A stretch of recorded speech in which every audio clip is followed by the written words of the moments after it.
Voilà. Donc, les conseils, on les prend, on ne discute pas les conseils. Oui. Donc, ça passe. Toute personne qui pense qu'il a des très bonnes idées est toujours les bienvenus. C'est dans un contexte particulier, celui de l'agression rwandaise dans la partie est du pays, que le vice-premier ministre, ministre du Plan et de la coordination de l'aide au développement, Guilain Mbombouzia, a animé ce mardi 11 février 2025 une série de conférences de bas à Kalemi, chef-lieu de la province du Tanganyika. Il a rencontré d'abord les étudiants de l'Institut supérieur technique médical, ISTEM, puis ceux de l'université de Kalemi, pour clore cette série de débats à l'hôtel Cham avec la jeunesse de la ville, toutes tendances confondues. Sous le thème soutien total à nos FARDC, nos Azalendo et au commandant suprême Félix Antoine Tshisekedi Tshilombo, Guilain Mbombouzia a exprimé sa solidarité envers les forces armées congolaises qui se battent pour défendre l'intégrité territoriale au front et son soutien indéfectible au président de la République. Les conférences ont été marquées par des échanges vivants entre la jeunesse et les ministres, caractérisés par des questions et suggestions concernant la crise qui traverse l'est de la RDC. En tant que fils du Tanganyika, Guilain Mbombouzia a appelé ce père à l'unité et à soutenir la vision du chef de l'État. Il a encouragé la jeunesse à rester vigilante, patriote et à ne jamais céder aux tentatives de manipulation de l'ennemi. Il a insisté sur l'importance de défendre chaque centimètre du territoire national, en particulier le Tanganyika, qui doit se montrer encore plus déterminé dans sa résistance.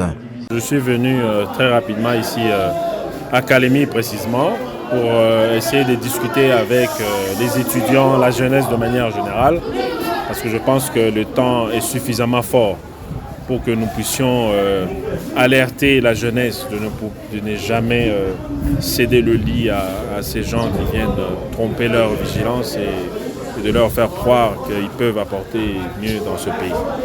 Nous sommes un pays qui a déjà pris son élan, nous devons continuer notre élan et nous devons faire en sorte que nous puissions faire reculer toute personne qui vienne nous retarder dans notre processus de développement.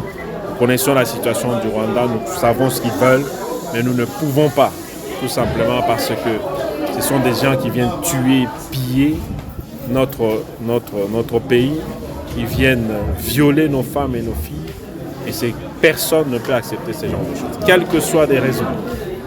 Si ces gens avaient quelque chose à promettre, quelque chose à proposer à la nation, nous venons d'avoir il y a 1 an des élections, ils n'étaient pas là.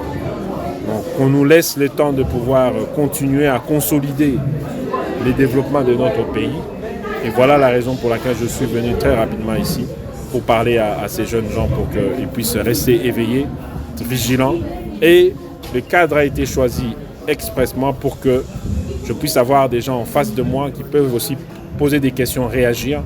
On est plutôt d'avoir du genre de meeting. Ça, pour moi, c'est approprié pour que on puisse parler des questions qui peuvent être évoquées par nos jeunes. Les jeunes ayant pris part à ces conférences débat saluent l'initiative. Certes, nous avons été réunis à l'hôtel Cham. Nous avons d'abord salué l'approche entreprise par lui. C'est une approche ultra rarissime.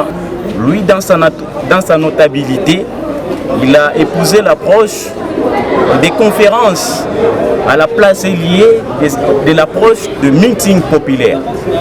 Pourquoi la conférence? Parce qu'il fallait d'abord, avant d'arriver à l'éveil patriotique de la jeunesse que nous sommes, commencer d'abord à faire connaître à cette dernière la généalogie ou la genèse des conflits du contexte particulier de la RDC. Dans ses exposés, Guilain Mbombouzia a fait savoir à cette jeunesse que l'agression actuelle du pays est alimentée par des Congolais irresponsables agissant au profit du voisin rwandais. Paul Kagame, ce qu'il a suscité de venir conscientiser les couches juvéniles de sa province à rester patriotes et plus furieuses dans cette démarche que l'ennemi a déjà entreprise à l'est du pays.